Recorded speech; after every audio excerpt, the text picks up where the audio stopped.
할렐루야. 예수 그리스도 이름으로 하나님 말씀 함께 나눌 시간 갖도록 하겠습니다. 이 시간 같이 은혜 나누실 말씀 에베소서 5장 22절에서 33절까지 말씀 같이 읽겠습니다. 5장 22절 33절 마지막 절까지 우리 다 같이 한 목소리 읽어보실까요? 시작. 아내들이여 자기 남편에게 복종하기를 주께 하듯 하라. 이는 남편이 아내의 머리 됨이 그리스도께서 교회의 머리 됨과 같음이니 그가 친히 몸의 구주시니라. 그러나 교회가 그리스도에게 하듯 아내들도 범사에 그 남편에게 복종할지니라. 남편들아 아내 사랑하기를 그리스도께서 교회를 사랑하시고 위하여 자신을 주심같이 하라. 이는 곧 물로 씻어 말씀으로 깨끗하게 하사 거룩하게 하시고 자기 앞에 영광스러운 교회로 세우사 티나 주름 잡힌 것이나 이런 것들이 없이 거룩하고 흠이 없게 하려 하심이니라. 이와 같이 남편들도 자기 아내 사랑하기를 제 몸같이 할지니 자기 아내를 사랑하는 자는 자기를 사랑하는 것이니라. 누구든지 언제든지 제 육체를 미워하지 않고 오직 양육하여 보호하기를 그리스도께서 교회를 보양함과 같이 하나니 우리는 그 몸의 지체임이니라. 이러므로 사람이 부모를 떠나 그 아내와 합하여 그 둘이 한 육체가 될지니 이 비밀이 크도다. 내가 그리스도와 교회에 대하여 말하노라. 그러나 너희도 각각 자기의 아내 사랑하기를 자기같이 하고 아내도 그 남편을 경외하라. 소와 사자가 있었는데요. 둘이서 서로 깊은 사랑에 빠져서 결혼을 했답니다. 우화예요. 결혼할 때 둘은 이렇게 서로를 위해서 최선을 다하면서 그렇게 섬기는 삶을 살겠다고 서로 이렇게 맹세를 했죠. 그래서 이렇게 맹세한 대로 소는 매일 아주 맛있는 풀을 가져다가 요리를 해서 사자를 대접했습니다. 이 사자는 풀 요리가 싫었지만 꾹꾹 참고 먹었어요.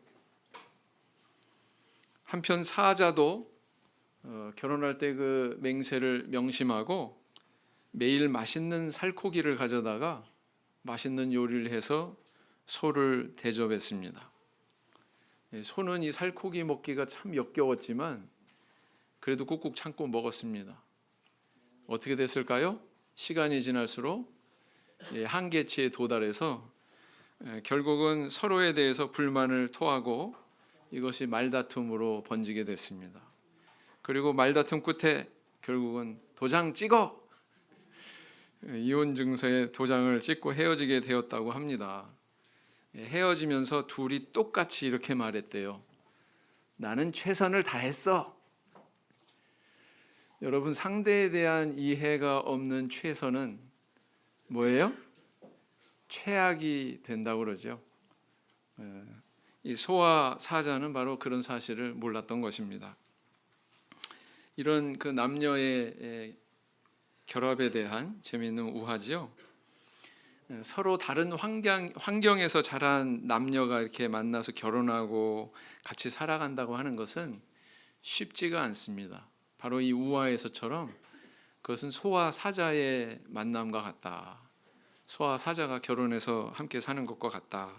이렇게 이야기할 수 있거든요. 왜냐하면 이제 서로 자라난 환경이 다르고요.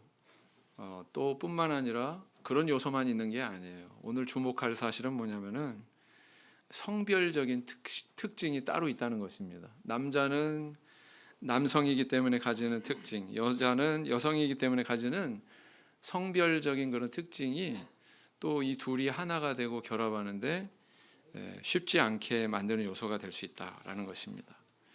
그래서 이런 특징에 입각해서 보면 소가 고기를 먹을 수 없고 사자가 풀을 먹을 수 없는 것처럼 절대로 변하지 않는 그런 요소들이 사실은 있습니다.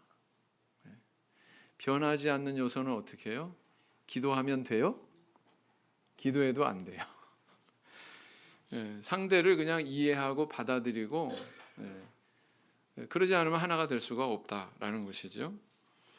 그래서 우리가 그런 용납하고 또 이렇게 이해하고 받아들이려면 먼저 상대방에 대한 그런 특징에 대해서 이해가 전제가 되어야 되겠죠.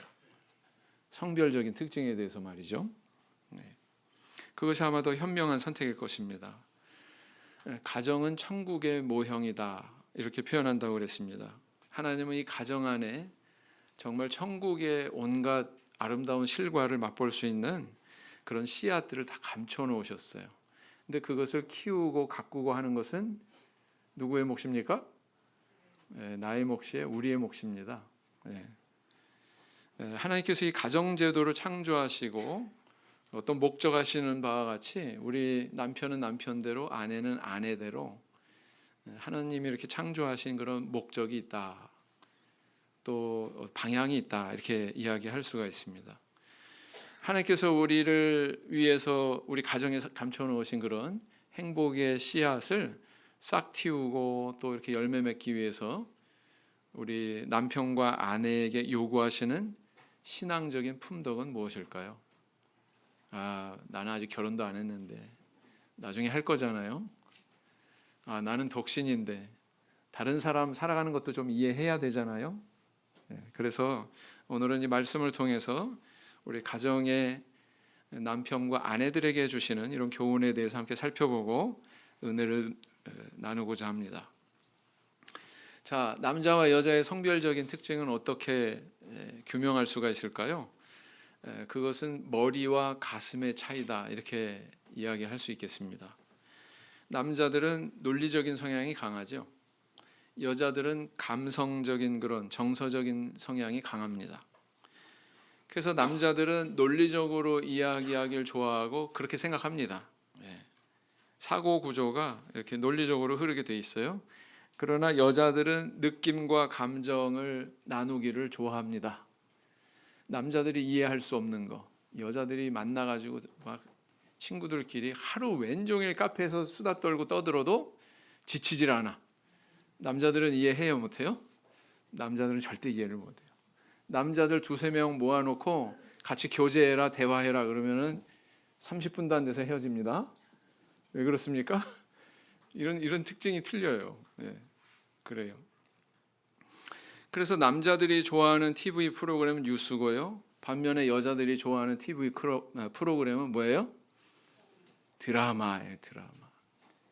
남자들은 그 드라마 보는 아내를 쳐다보면서 맨날 쓰잘데기 없는 것만 보고 있다고 이렇게 얘기하지 않습니까? 남자들은 이 사회적 관점에서 말하기를 좋아하는 반면 여자들은 개인적인 관점에서 이렇게 이야기하기를 좋아하죠. 남자들은 원칙적이고 커다란 테두리에서 이렇게 접근해서 이야기하기를 좋아하는데 여자들은 섬세하고 개별적이고 구체적인 곳으로 접근해서 이야기하기를 좋아합니다. 그래서 이 남자들이 중요하게 여기는 건 뭐냐면요. 남자들은 자기에게 있어서 자기 일이나 직장이나 어떤 직업을 통해서 자기를 성취하는 것을 이거 목숨처럼 여깁니다. 여자들은 어때요? 여자들은 반면에 내가 저 사람을 사귀고 관계가 깊어지고 관심을 주고 또 관심을 받고 이런 것들을 굉장히 중요하게 여깁니다. 목숨처럼 여깁니다. 그래서 남편들에게 최고의 아내는 누구냐면은 내 능력을 인정해주는 아내. 그러니까 최고의 아내예요. 뿐만 아니라 또 아내에게 있어서 최고의 남편은 어떤 남편이에요? 나한테 자상하게 배려해주고 관심 표현해주고 그런 남편이 최고의 남편이다라는 겁니다. 근데 잘 돼요, 안 돼요? 서로의 특징이 다르고 이해가 다르면 그게 어떻게 원만할 수가 있겠습니까? 서로 배워가야 되는 거예요. 이런 남녀의 차이점을 한마디로 표현해서 머리와 가슴의 차이점이다. 머리와 가슴의 간격은요 한 30cm에 불과한데 이 짧은 거리 때문에 서로 이렇게 소통이 되지 않을 때 아주 큰 문제로 비화될 수가 있다는 것입니다. 여러분, 개와 고양이는 신호 체계가 틀리다고 그러죠. 개는 기쁘고 즐거우면 꼬리를 어떻게 해요? 꼬리를 위로 탁 세워요. 살랑살랑 흔들면서 이렇게 다가간단 말이죠. 근데 고양이는 반대래요. 고양이는 반대랍니다. 기분이 좋고 그러면은 꼬리를 내린대요. 싸울 때는 꼬리뿐만 아니라 털까지 막 위로 치켜 세우고서 막 달려든대요. 그런데 그런 고양이한테 개가 꼬리를 치켜들고 살랑살랑 흔들면서 다가가면 어떻게 오해하는 거예요? 저놈이 나랑 싸우자고 그러는 거구나. 이렇게 생각한다는 거예요. 서로 신호체계가 틀리고 이해가 틀리다는 얘기죠. 그래서 문제가 발생한다는 것입니다. 그래서 남자는 남자의 논리적인 관점에서 여자의 감성을 쳐다보고, 여자는 여자의 감성을 통해서 남자의 이성을 평가하려고 할 때, 그때 이제 불협화음이 난다는 거죠. 하나님은 이 믿음의 가정이 지상에서 천국이 되게 하기 위해서 각각 남편과 아내에게 주시는 교훈이 있습니다. 그것은 거창하고 복잡하고 여러 가지가 아니고요, 아주 간단하고 오로지 딱 한 가지씩만, 남편은 아내에게, 아내는 남편에게 꼭 한 가지씩만의 덕을 그렇게 교훈하고 있다는 사실이에요. 굉장히 쉽죠? 네. 그래서 그러면 그 덕은 과연 뭘까요? 첫째는 뭐냐면은 아내가 남편에게, 아내는 남편에게 순종해야 한다고 그렇게 교훈하고 있습니다. 순종해야 된다. 에베소서 읽으신 본문의 22절을 보시겠습니다. 24절까지 말씀 제가 다시 읽을게요. 아내들이여 자기 남편에게 복종하기를 주께 하듯하라. 이는 남편이 아내의 머리됨이 그리스도께서 교회의 머리됨과 같음이니 그가 친히 몸의 구주시니라. 그러나 교회가 그리스도에게 하듯 아내들도 범사에 그 남편에게 복종할지니라 그랬어요. 여기서 복종이라고 표현된 것은 순종이라는 단어와 교환될 수가 있어요. 뭐냐면 똑같은 헬라어 단어인데 때로는 복종이라고 번역했고요, 때로는 순종이라고 그렇게 번역하고 있습니다. 네. 이렇게 이 기록이 된 말씀을 보면 이 남편과 아내의 관계를 바로 그리스도와 교회의 관계를 빗대어 가지고 비유하면서 이렇게 교훈을 하고 계시죠. 그러니까 이게 다 통하고 있다는 거예요. 네. 그리스도와 교회의 관계처럼 남편과 아내의 관계도 그러해야 된다라는 것을 우리에게 교훈하고 있는 것이죠. 네. 어떻게 하라고요? 순종하라고요. 언제요? 범사에. 그죠? 네. 그리고 죽게 하듯 그렇게 순종하라고 이렇게 권면하고 있습니다. 이것이 하나님의 아내들에게 요구하시는 유일한 부부간의 품덕이다라는 것입니다. 도대체 이건 무슨 의미일까요? 순종해라, 복종해라. 남편이 얘기하면 말대꾸도 하지 말고 그냥 오로지 예스 우먼이 되란 얘기인가, 그런 생각이 드시지 않습니까? 여권은 다 어디로 간 거야? 쓰레기통에 쳐버린 건가? 쳐넣어버린 건가? 뭐 이런 생각이 들지 않습니까? 그게 아니란 말이죠. 그게 아니고 이것은 남성의 어떤 그런 그 타고난 남성적인 본능적 성향에 맞춰서 처신해라, 이렇게 우리에게 교훈하고 있다고 볼 수가 있습니다. 그런 말씀 들어보셨죠? 남자는 자기를 인정해 주는 사람에서 목숨을 바친다. 그런 말 들어보셨어요? 안 들어보셨어요? 정말 이게 중요하다는 거예요. 남자에게는. 여자와 상대 비교할 때 여자들이 그렇게 느끼고 하는 것보다 훨씬 더 이게 남자들이 여기에 대해서 민감하고 중요하게 생각한다는 것입니다. 네. 그래서 어떤 남성 심리학 강사가 이렇게 말했어요. 남자란 자기 잘난 맛에 우쭐댈 때 가장 행복해하는 동물이다. 유전자 속에 내가 리더야, 어깨에 힘주고 내가 왕이야, 이런 의식이 있다는 거예요, 없다는 거예요? 남자들 만나면 제일 처음 하는 게 뭔 줄 아세요? 너 나이 몇 살이야?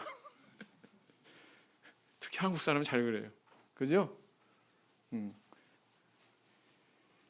그래서 이 지적처럼 남자들은 남에게 인정받는 것을 굉장히 중요하게 생각합니다.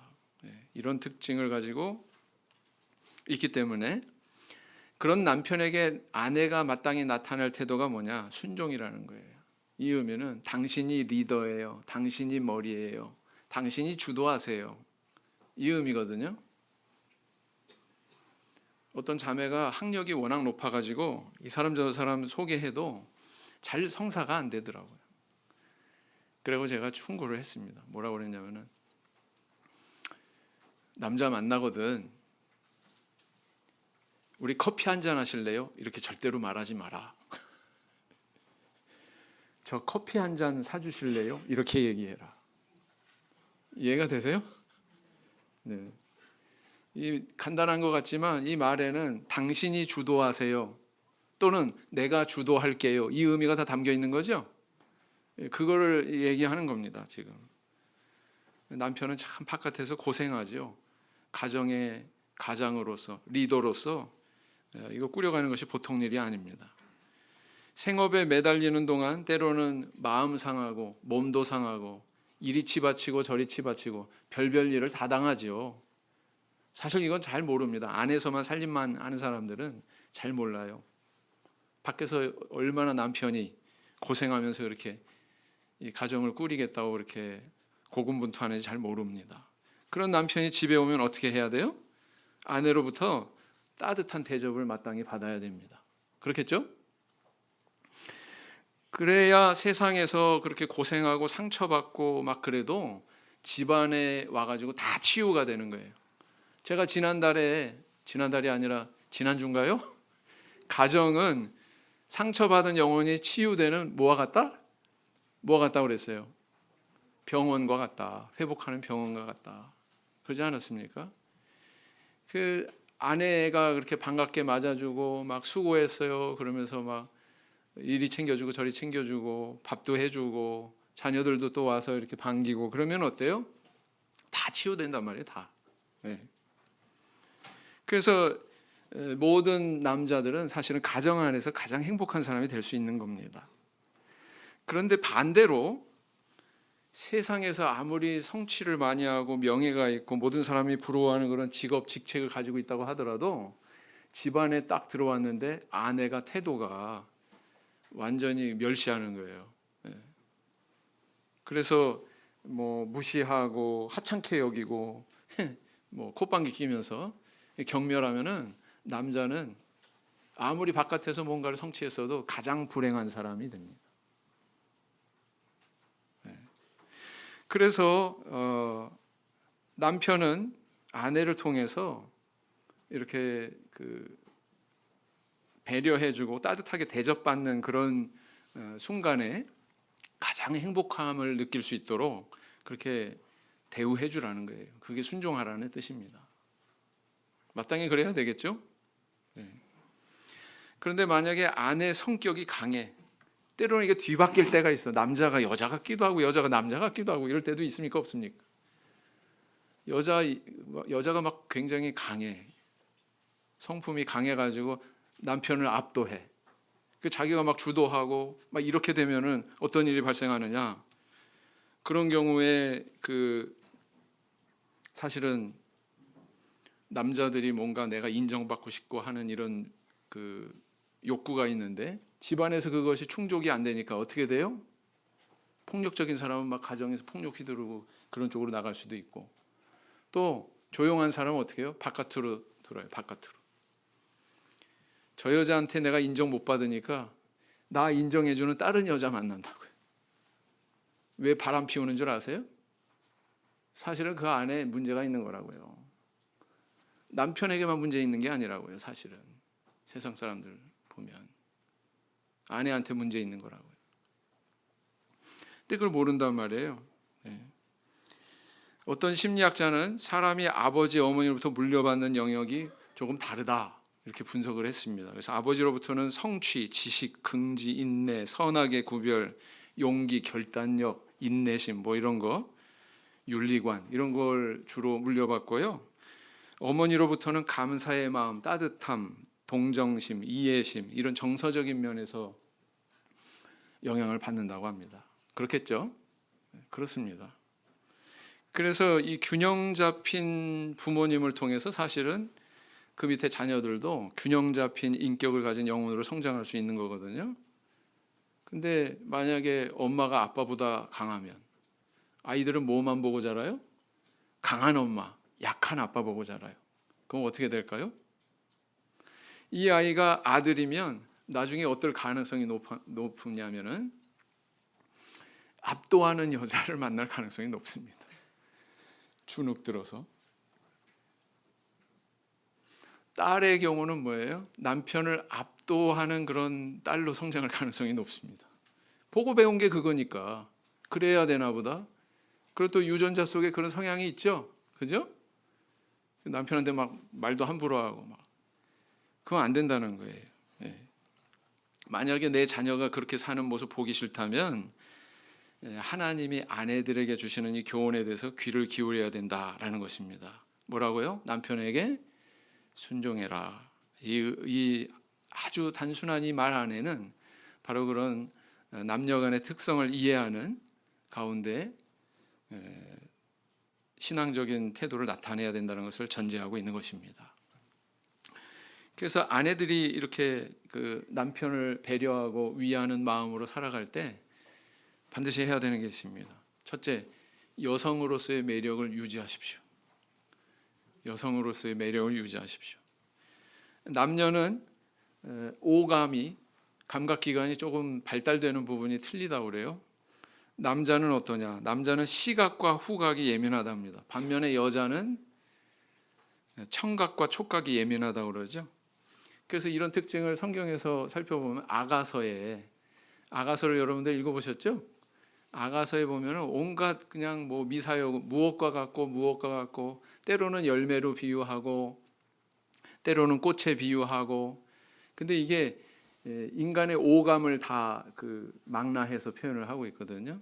근데 보면은 남자들이 하는 대사는 남자의 대사는 주로 시각 그다음에 뭐예요?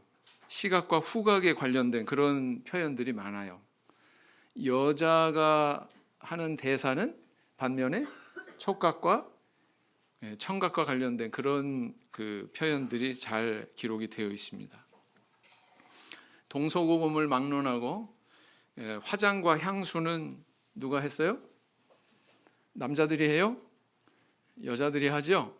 여자들이 사용하죠. 자, 이것은 바로 시각과 후각이 남자들이 더 예민하다. 왜냐하면 그건 남자를 겨냥해서 하는 거잖아요. 바로 이것을 반영을 하고 있거든요.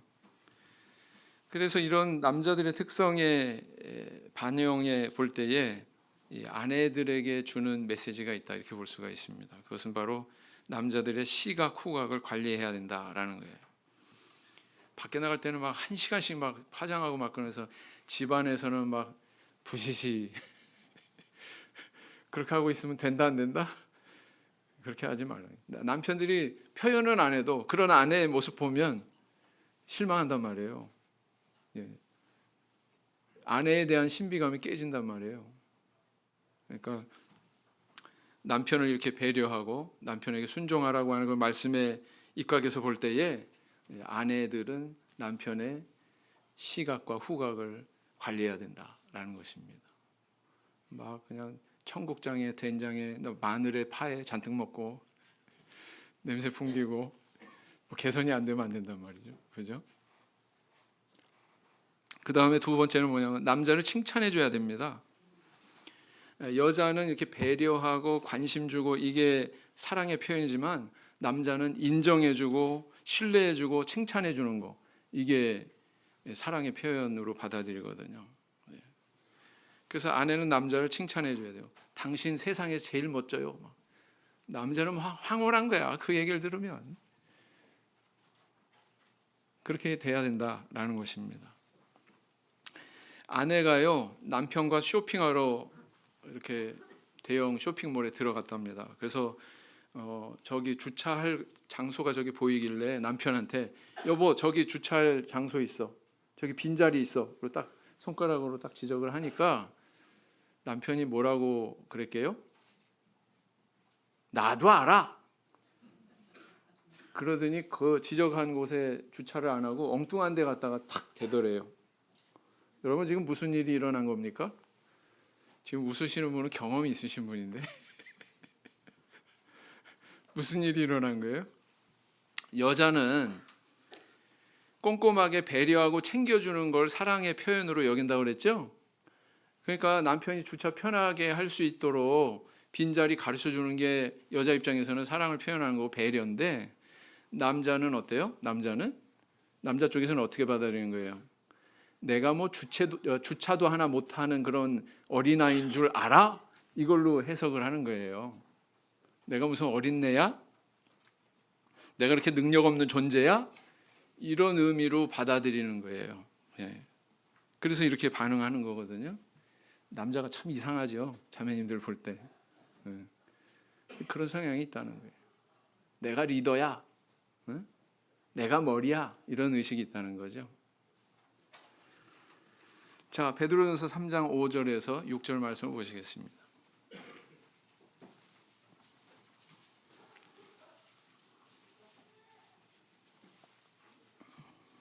베드로전서 3장 5절에서 6절 말씀 같이 읽겠습니다. 시작. 전에 하나님께 소망을 두었던 거룩한 부녀들도 이와 같이 자기 남편에게 순복함으로 자기를 단장하였나니 사라가 아브라함을 주라 칭하여 복종한 것 같이 너희가 선을 행하고 아무 두려운 일에도 놀라지 아니함으로 그의 딸이 되었느니라 그랬어요.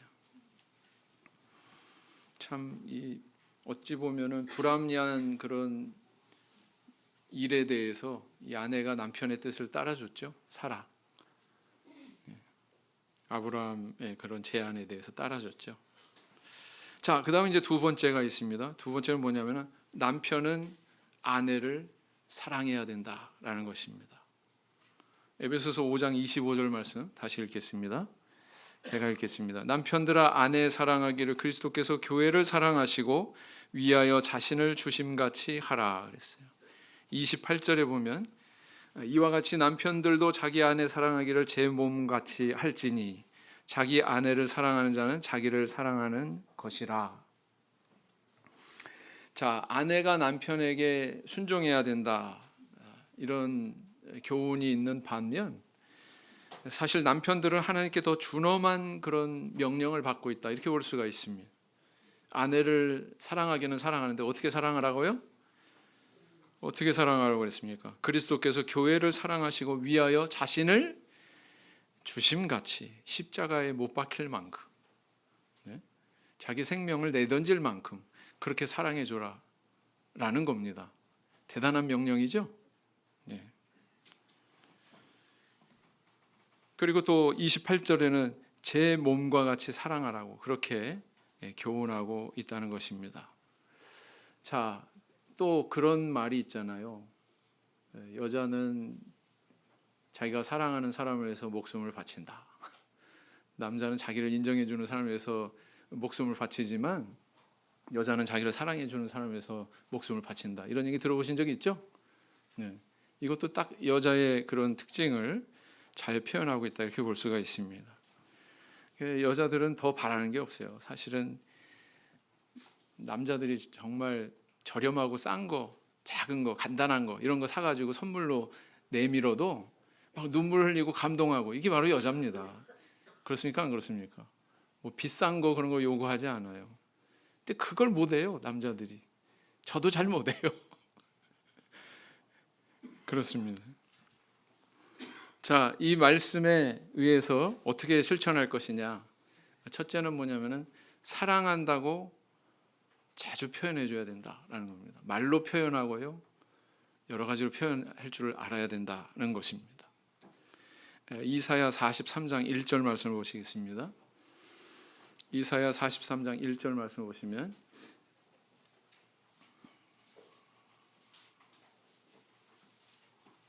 이사야 43장 1절 말씀 같이 읽겠습니다. 시작.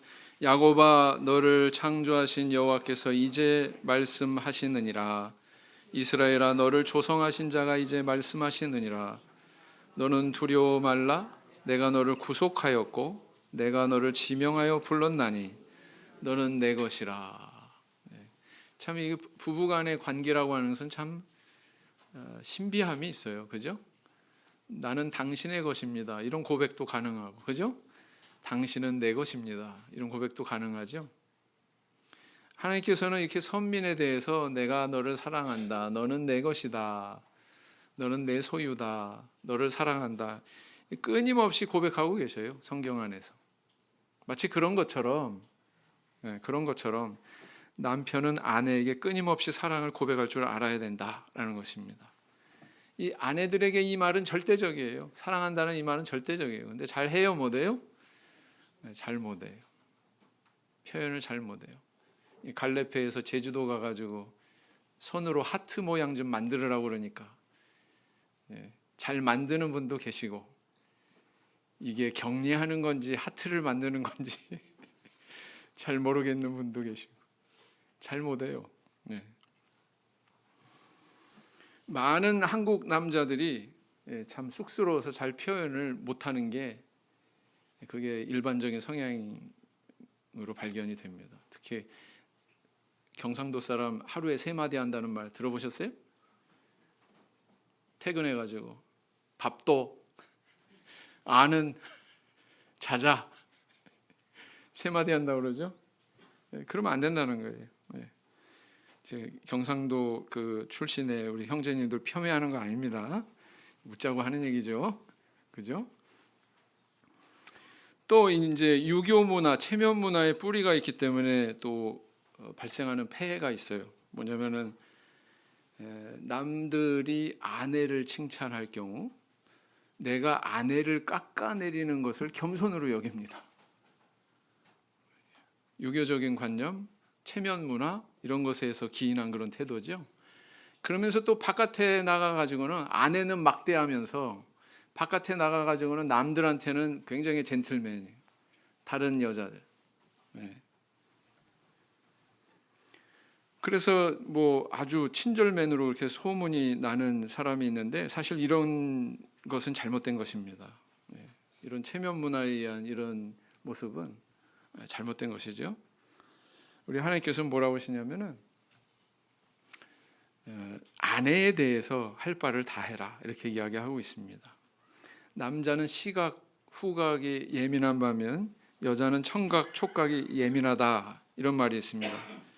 그래서요, 남편은 아내에게 크게 소리 지르면 안 됩니다. 부드럽게 속삭여줘야 됩니다. 사랑한다고 그래야죠.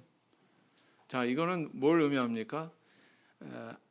만약에 남편이 아내한테 큰 소리를 내던가 막 폭언을 일삼으면은요, 그것은 남자가 생각하는 것보다 훨씬 더 그 상처가 여자한테 깊이 박힌다는 거예요. 청각이 그만큼 예민하기 때문에. 그래서 반대로 이야기하자면은 다정하게 이렇게 속삭여주고 고백하고 그러면은요, 그것은 남자가 생각하는 것보다 훨씬 더 아내에게 큰 감동을 가져다 준다는 것입니다. 근데 이게 잘 안 돼요. 꼭 말로 해야 되나? 뭐 이런 말로 해야 됩니다. 말로 하셔야 됩니다. 왜? 하나님께서 그렇게 만드셨어요. 남편과 아내를 그렇게 만드셨어요. 그리고 또 이제 우리 그 젊은 사람들은 동의할지 모르겠지만 존대해야 됩니다.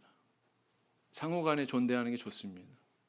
편할 때는 또 뭐 이렇게 반말할 수도 있겠죠. 그러나 저희 부부는 좀 절반 섞여 있는 것 같아요.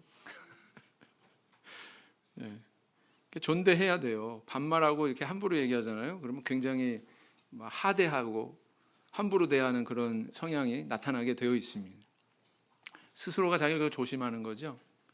그래서 젊은 사람들도 이 호칭에 대해서도 좀 고려해 봐야 돼요. 오빠, 결혼하기 전에 오빠, 결혼했는데도 오빠.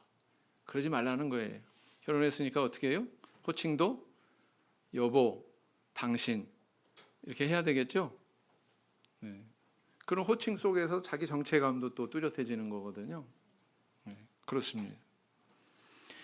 그 다음 이제 두 번째는 뭐냐면은 말로만 속삭이지 말고 스킨십 해줘야 된다라는 겁니다. 방금 말씀드린 대로 여자들은 남자보다 더 이 촉각이 발달된다고 그랬죠. 발달되어 있다고 그랬죠.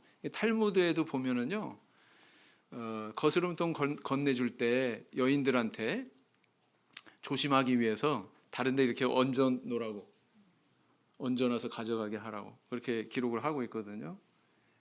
함부로 스킨십 하지 말라는 거죠. 그러나 이 부부간에는 이런 스킨십이 이루어져야 된다라는 겁니다. 옛날에는 막 결혼해가지고 한복으로 입고서 여기저기 인사 다닐 때 남편은 저 10m 앞에 가고 아내는 10m 뒤에 이러고 쫓아가고, 요즘엔 그렇지 않죠. 그래서 이렇게 부드러운 접촉에 대해서 남자들이 생각하는 것보다 여자들은 훨씬 더 감동한다는 거예요. 그래서 스킨십을 해야 된다라는 것입니다. 거꾸로 얘기하자면 여자에게 어떤 폭언, 폭력 이런 것들은 남자들이 생각하는 것보다 훨씬 상처가 크게 된다는 것입니다. 옛날 우리 격언에 이런 말이 있다고 그러죠. 여자들은 3일에 한 번씩 때려야지 안 때리면 여우가 돼서 뒷산으로 올라간다. 이 말은 잘못된 겁니다. 성경은 그렇게 가르치지 않습니다. 그것은 세상 사람들 가치고요. 하나님이 창조하신 그런 남편과 아내에 대한 교훈에서 벗어나는 겁니다. 우리 유독 한국의 어머니들이요, 남편 사랑을 못 받았어요. 그 남편 사랑을 제대로 받지 못하다 보니까 그게 어떻게 표현이 되냐면은 자기가 낳은 자식들한테 과도하게 집착하는 성향으로 나타납니다. 왜요? 남편한테 충족되지 못한 사랑을 자녀들한테서 이렇게 충족하려고 하는 성향으로 나타나는 거거든요. 그래서 이미 자녀들을 결혼시켜가지고 떠나보냈는데 계속 간섭하려고 그래요. 계속 간섭하려고 그래요. 걔는 이제 독립적인 인격으로 독립된 가정을 이루어서 이제 완전히 분리된 건데 자꾸 그 둘 사이를 시어머니가 거기 개입해가지고 관여하려고 합니다. 그 문제거든요. 왜 그런 일이 벌어질까요? 남편한테 제대로 사랑을 받지 못해서 그 충족되지 못하는 것을 그렇게 해소하려고 하는 거예요. 그럼 어떻게 될까요? 자녀 망치게 됩니다. 자식들 망치게 되는 거예요. 또 어떤 남편은 아내는 쳐다보지도 않고 아이들을 더 끼고 삽니다. 잠잘 때도 막 아이들하고 같이 자고요. 부부가 떨어져 가지고 그렇게 되면 안 된다는 거예요. 사실은 가장 그 가정을 떠받치고 있는 중요한 두 개의 기둥은 남편과 아내입니다. 가장 가까워야 돼요. 어느 누구도 이 둘 사이를 끼어들 수가 없습니다. 더 가까운 존재로 끼어들어서는 안 됩니다. 자녀들도 끼어들어서는 안 된다는 얘기죠. 근데 이게 깨져가지고 가정에 불협화음이 오는 경우가 있다는 것입니다. 만약에 이게 지켜지지 않으면은 그런 삐뚤어진 어떤 사랑이 자녀에게 유산으로 물려져서 악영향을 미칠 수가 있습니다. 왜요? 보고 배운 게 그거니까. 그래서 남편들은 아내를 이렇게 사랑하되 매일 기회 있을 때마다 사랑한다고 그러고 또 스킨십도 하고, 이게 표현이 돼야 돼요. 표현이 돼야 됩니다. 당신만큼 내게 소중한 존재가 없어. 정말 세상에서 당신이 있어서 나는 너무 만족하고 행복해.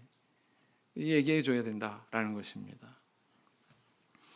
그렇게 아무리 그 좋은 부부일지라도 사실 정도의 차이가 있지 부부 싸움 해요, 안 해요? 부부 싸움이 있습니까, 없습니까? 뭐 아무 말 안 하는 그냥 냉전으로 흐르는 경우도 있고, 어쨌든 그것도 싸움이에요, 일종의. 과격하게 이제 겉으로 드러내면서 또 분쟁하는 그런 싸움도 있죠. 만약에 부부 싸움을 하게 된다면 이 신앙 안에서의 원칙이 있습니다. 첫째는 뭐냐면은 24시간 안에 일어난 일에 대해서만 다뤄라라는 겁니다. 에베소서 4장 26절 말씀을 보시겠습니다. 에베소서 4장 26절.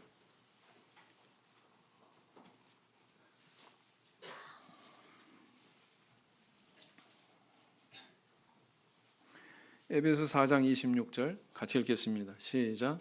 분을 내어도 죄를 짓지 말며 해가 지도록 분을 품지 말고 그랬어요. 해 넘기라고 그랬어요? 넘기지 말라고 그랬어요? 넘기지 말라고 그랬어요. 그냥 뭐 과거의 일까지 그냥 다 꺼내가지고 뭐 1년 전에 말이야 당신이 말이야 뭐 10년 전의 일까지 꺼내가지고 막 이러면서 다투면 돼요? 안 돼요? 그거 아직도 불씨가 남아있다는 뜻이잖아요. 다 청산 안 되고, 그죠? 그러니까 발생한 그 일에 대해서만 24시간 안에 끝내라. 과거의 거 다 끄집어내지 마라 라는 겁니다. 그 다음에 이제 두 번째는 물리적으로 싸우는 것은 삼가해라 라는 것입니다. 정정당당해야죠. 입심은 누가 더 좋아요? 아내들이 더 좋아요. 그 의미는 남편들이 질 수밖에 없다, 입으로 하면. 근데 막 자기 감정 표현을 막 물리적인 폭력으로 막 이렇게 표현한다는 것은 이건 정말 유치하고 이건 정말 무지한 짓입니다. 절대로 그러면 안 된다. 뭐 날아가고 막 깨지고 막 이러면 돼야 안 돼요? 안 된다. 그다음 세 번째는 뭐냐면은 싸움의 원인 외에 뭐 집안 들먹거리지 마라. 뭐 부모나 또는 뭐 가문이나 또는 신앙이나 뭐 이런 것에 대해서 언급하면 된다 안 된다? 그런 거 언급하면 안 됩니다. 이런 거 언급하는 것은 지금 불났는데 거기다 기름 붓는 격이에요. 절대로 그러면 안 됩니다. 부부 싸움에도 페어플레이가 있다. 지금 이 싸움이 발생한 그 원인에 대해서만 그 테두리 안에서만 얘기해라 라는 것입니다. 그 다음 네 번째는 뭐냐면은 분방하지 말아라. 남녀의 부부관계를 이루는 끈이 이제 셋이 있죠. 첫째는 결혼식, 둘째는 사랑의 감정, 셋째는 뭔 줄 아세요? 그것은 육체적인 관계. 이 세 가지입니다. 만약에 하나라도 충족이 되지 않으면 사실 부부생활 제대로 하는 것이 아니다 이렇게 볼 수가 있죠. 그래서 서로 싸워서 사이가 안 좋아도 이런 요소가 훼손이 되면 안 됩니다. 그래서 분방하지 않아야 된다. 한 이불 속에서 자면서 그 속에서 풀고 해결해야 된다라는 것입니다. 고린도전서 7장 5절 말씀을 보겠습니다. 고린도전서 7장 5절 말씀.